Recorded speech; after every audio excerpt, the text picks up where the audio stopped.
चलिए देखिए, पहले वाली वीडियो में मैं आपको डिफाइन कर चुका हूं कि यदि आपका सॉल्वेंट में नॉन वॉलेटाइल सॉल्यूट को ऐड करते हैं तो वेपर प्रेशर में क्या होती है, लोअरिंग आती है। ठीक है, और जितना ज़्यादा सॉल्यूट प्रेजेंट होगा उतना ज़्यादा वेपर प्रेशर लोअरिंग होगा। और यदि वेपर प्रेशर लोअरिंग हो रहा है तो आपका सॉल्यूशन के वेपर प्रेशर को 1 atm तक रीच करने के लिए या सॉल्यूशन के बॉइलिंग पॉइंट को गेन करने के लिए उतना ही एक्स्ट्रा टेम्परेचर देना पड़ेगा, जिसको हम एलिवेशन इन बॉइलिंग पॉइंट कहते हैं। मीन्स जितना ज्यादा लोअरिंग इन वेपर प्रेशर उतना ज्यादा बॉइलिंग पॉइंट एलिवेशन। उसी को मैं आपको एक फॉर्मूले के थ्रू या फॉर्मुलेशन के थ्रू आपको डिफाइन करता हूं। देखिए, ये सपोज आपका सॉल्वेंट है, ठीक है ना, ये सॉल्वेंट का वेपर प्रेशर ग्राफ है। तो ये क्या हो गया, आपका सॉल्वेंट का बॉइलिंग पॉइंट हो गया टीबी नॉट।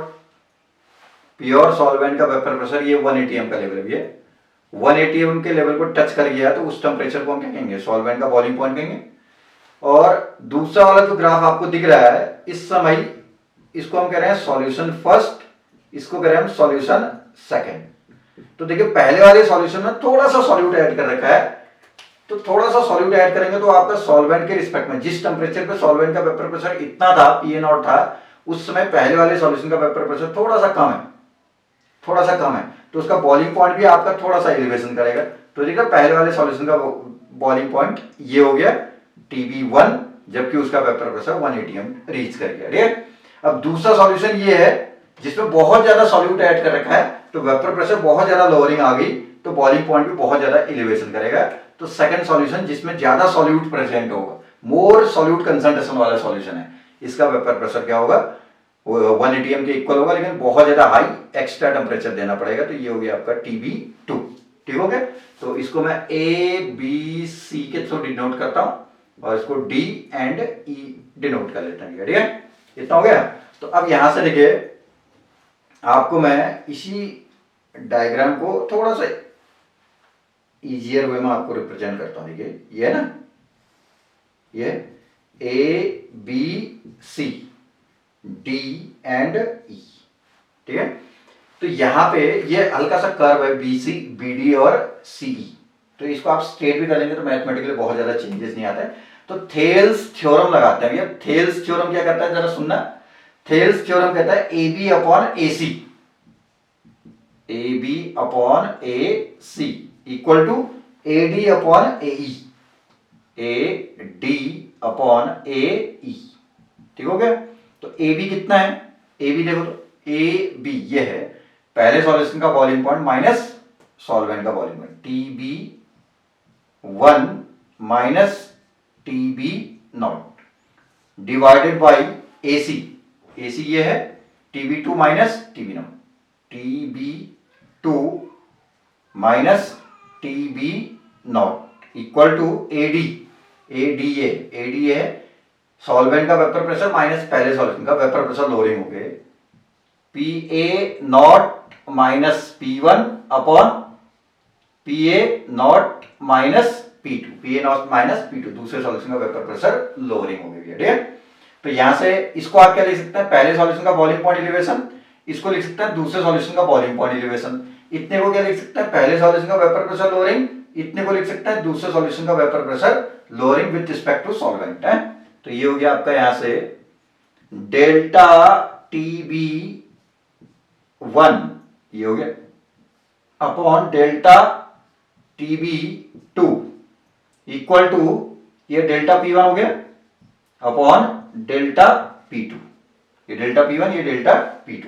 तो यहां से दिख रहा है किसी भी सॉल्यूशन का वेपर क्या है, बॉइलिंग पॉइंट एलिवेशन उस सॉल्यूशन के वेपर प्रेशर लोअरिंग के क्या है, डायरेक्टली प्रोपोर्शनल है। तो यहां से एक जनरल रिलेशनशिप आता है, delta TB is proportional to delta PK। ठीक है, दिस इज इक्वेशन 1 हो गया। इतना तक मेरी बात समझ में आ जाना चाहिए। अब हम अप्लाई करते हैं Raoult law. Now according to Raoult's law,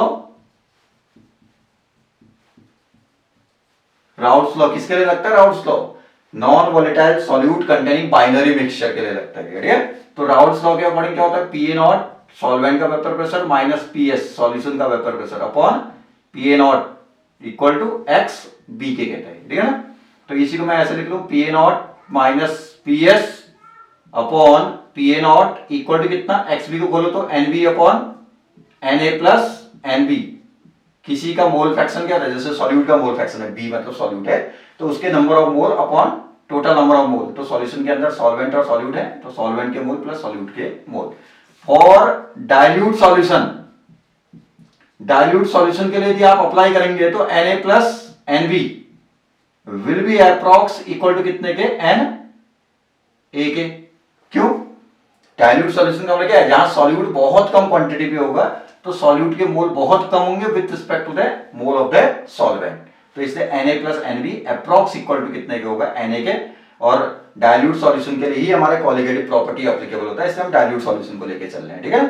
सो कितना होगा भैया, P A naught minus P S upon P A not equal to कितना, N B upon N A. ये हो गया। तो यहां से P A naught minus P S equal to N B तो रहने दो, एन ए को खोल दो भैया, डब्ल्यू ए अपॉन एन।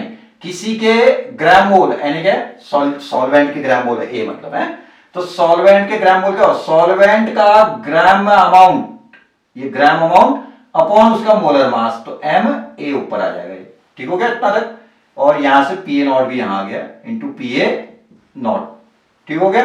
तो अब इसको किलोग्राम करोगे तो ऊपर 1000 आ जाएगा। तो ये सॉल्वेंट का वेपर प्रेशर माइनस सॉल्यूशन का, सॉल्वेंट का वेपर प्रेशर माइनस सॉल्यूशन का, तो क्या हो, वेपर प्रेशर लोअरिंग, डेल्टा क्या हो गया, P is equal to N B upon W A. अब किस में लिख लूं मैं इसको, किलोग्राम में, तो कितना हो जाएगा, M A into P A not into 1000, ठीक हो गया। तो ये तीनों टर्म को आप रिप्लेस करो, ये सब कांस्टेंट टर्म है। प्योर सॉल्वेंट का वेपर प्रेशर क्या, सॉरी मोलर मास क्या होगा, हमेशा सेम होगा, कांस्टेंट रहेगा।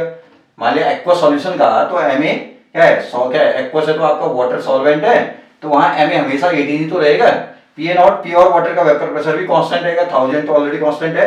तो इनको हटाओ तो डेल्टा पी प्रोपोर्शनल टू कितने की हो जाएगा, इनके मतलब प्रोपोर्शनल मार्क दे दिए, N B upon W A, ये किसमें, किलोग्राम में। इसको क्या कहते हैं, ये सॉल्यूट के number of gram mole upon solvent का किलोग्राम में mass, that is called as molality term, ठीक है।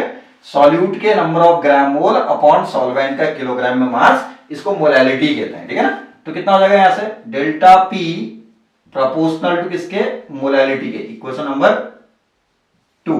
यहां इक्वेशन नंबर 1 ये दी है। अभी देखो यहां डेल्टा पी डेल्टा टीबी के प्रोपोर्शनल है, यहां डेल्टा पी इसके प्रोपोर्शनल है, तो हम ये भी तो कह सकते हैं delta TB and M will be proportional to each other according to equation 1 and 2।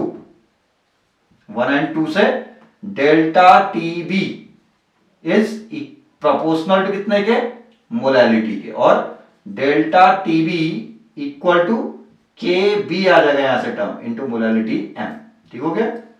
यही होता है आपका क्या, derivation for the elevation in boiling point, delta TB elevation in boiling point equal to kb into molality m, where kb is the molar elevation constant। क्या है kb, kb आपका molar elevation constant, इसी को हम क्या कहते हैं, इबुलियोस्कोपिक constant भी कहते हैं। या तो मोलर एलिवेशन कांस्टेंट क्या है, या क्या है, ये मोलर एलिवेशन कांस्टेंट या इबुलियोस्कोपिक कांस्टेंट, ये सॉल्वेंट डिपेंडेंट होता है, सॉल्यूट से इसका कोई लेना देना नहीं होता है। आपका एक पर्टिकुलर सॉल्वेंट के लिए केवी की वैल्यू फिक्स होगी। चाहो तो आप केवी की वैल्यू को निकालने के लिए एक फॉर्मूला होता है, KV equal to M R T B naught square upon delta H V. इस फॉर्मूले से आप चाहो तो केवी को कैलकुलेट करा सकते हैं, ठीक है। तो ये तो हो गया आपका, एम क्या है जहां पे सॉल्वेंट का मोलर मास, आर तो कांस्टेंट है, टीबी नॉट क्या है, सॉल्वेंट का बॉइलिंग पॉइंट, डेल्टा एच भी एंथैल्पी ऑफ वेपोराइजेशन होता है, ठीक है। तो यहां से आप केवी को कैलकुलेट करा सकते हैं। देन उसके बाद ये तो हमारा डेरिवेशन हो गया। अब इसके बाद नेक्स्ट पार्ट में हम इसका प्रूफ करेंगे कि एलिवेशन इन बॉइलिंग पॉइंट एक कॉलिगेटिव प्रॉपर्टी है, ठीक है। कॉलिगेटिव प्रॉपर्टी क्या होता है, कोई भी ऐसी प्रॉपर्टी जो कि आपका सॉल्वेंट के एक फिक्स अमाउंट में प्रेजेंट सॉल्यूट के नंबर ऑफ पार्टिकल पे डिपेंड करता है। सॉल्वेंट का अमाउंट फिक्स होगा तो उस समय जो केवल क्या है, सॉल्यूट के नंबर ऑफ पार्टिकल पे डिपेंड करता है, उसको कॉलिगेटिव प्रॉपर्टी कहता है। तो डेल्टा टीवी कॉलिगेटिव कैसे प्रूव करें, डेल्टा टीवी इक्वल टू देखे केवी इंटू मोलैलिटी एम, ये तो ऑलरेडी कांस्टेंट है, तो delta TV proportional to molality के, डेल्टा टीवी प्रोपोर्शनल मोलैलिटी को बोलो तो सॉल्यूट के ग्राम मोल अपॉन सॉल्वेंट का किलोग्राम में मास। अब यहां से हमने कहा डब्ल्यू ए 1 किलोग्राम कर लेते हैं इसको, ना सॉल्वेंट के एक फिक्स अमाउंट में सॉल्यूट के नंबर ऑफ पार्टिकल पे जो प्रॉपर्टी डिपेंड करता है वो कॉलिगेटिव है। तो सॉल्वेंट का मास फिक्स कर लिया 1 किलोग्राम, देन कितना हो जाएगा delta TB proportional to N B, ये हो गया डेल्टा टीबी सॉल्वेंट का 1 किलोग्राम अमाउंट यूज करने पर एलिवेशन इन बॉइलिंग पॉइंट की वैल्यू आपका सॉल्यूट के नंबर ऑफ ग्राम मोल पे डिपेंड कर रहा है, यहाँ पे जो आपको दिख रहा है। अब लेकिन किसी का ग्राम मोल 1 ग्राम मोल होगा तो अवोगाड्रो नंबर के इक्वल पार्टिकल होगा, 2 ग्राम मोल होगा तो अवोगाड्रो नंबर का दुगना पार्टिकल होगा, 3 ग्राम मोल होगा तो अवोगाड्रो नंबर का 3 गुना पार्टिकल होगा। तो इससे क्या दिख रहा है, elevation in boiling point NB पे डिपेंड कर रहा है, मतलब सॉल्यूट के ग्राम मोल पे डिपेंड कर रहा है। इनडायरेक्टली हम कह सकते हैं कि नंबर ऑफ पार्टिकल पे डिपेंड कर रहा है सॉल्यूट के, ठीक है, जो कि प्रूफ करता है कि आपका elevation in boiling point is a colligative property. ठीक हो गया ना इतना।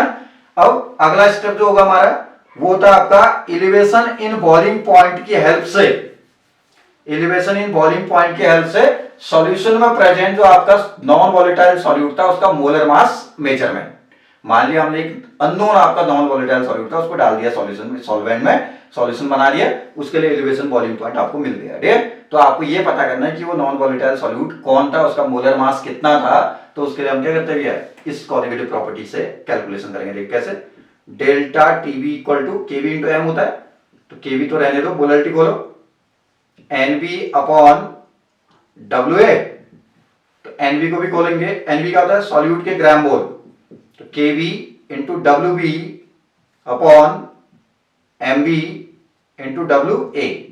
ये ध्यान रखिएगा, ये डब्ल्यू ए किस में होता है, किलोग्राम में होता है, मोलैलिटी का होता है सॉल्यूट के ग्राम मोल अपॉन सॉल्वेंट का किलोग्राम में मास होता है। तो डब्ल्यू ए क्वांटिटी आपको कंफ्यूज ना हो किलोग्राम में, ठीक है। और डब्ल्यू बी क्या है, ये क्या है, सॉल्यूट के ग्राम मोल को खोला आपने तो सॉल्यूट का ग्राम में अमाउंट अपॉन उसका मोलर मास होता है। तो डब्ल्यू बी ग्राम क्वांटिटी है, डब्ल्यू ए किलोग्राम क्वांटिटी है, ठीक है ना। तो यहां से एम बी इक्वल टू कितना आ जाएगा, K B W B upon delta T B into W A in kilogram. ठीक हो गया, इससे आप कैलकुलेट करेंगे, लेकिन ध्यान रखना न्यूमेरिकल करते हैं इसमें ये ग्राम ये किलोग्राम क्वांटिटी हो, ठीक है। अब दोनों को ग्राम क्वांटिटी, इसको भी ग्राम करोगे तो अपॉन क्या कर लोगे, 1000 कर लोगे, तो 1000 ऊपर चले जाएगा, तो आपका किसमें कन्वर्ट हो जाएगा, ये तुम्हारा ग्राम क्वांटिटी में, ठीक है ना। तो एम बी इक्वल टू कितना लिख सकते हो आप, K V into W B divided by delta T B into W A. अब किस में आएगा, ग्राम में, डब्ल्यू बी तो ऑलरेडी ग्राम में है तो ऊपर 1000। तो इससे भी आप elevation in boiling, sorry molar mass का मेजरमेंट करा सकते हैं, so the elevation in boiling point concept, ठीक है। तो ये हो गया भी आपका मोलर मास मेजरमेंट का फॉर्मुलेशन। इससे पहले कॉलिगेटिव प्रॉपर्टी प्रूव किया था, उससे पहले हमने उसका मैथमेटिकल फॉर्मुलेशन दिया, delta TV equal to KV into M कैसे आता है, मोलैलिटी की कैसे आता है। अब अगला जो हमारा बहुत इंपॉर्टेंट टॉपिक है भैया, ठीक है, बहुत ही इंपॉर्टेंट पेपर के पर्पज से, या तो एलिवेशन बॉइलिंग पॉइंट या डिप्रेशन फ्रीजिंग पॉइंट, दोनों में से एक बड़ा क्वेश्चन आता है, थर्मोडायनेमिक डेरिवेशन आता है इनका। यही फॉर्मूला हम थर्मोडायनेमिक क्या है कंसेप्ट से लेके आएंगे, ठीक है। तो वो आपका नेक्स्ट वीडियो में हम देंगे, तब तक इसको आप सॉल्व करेंगे, ठीक है। चलिए, थैंक यू।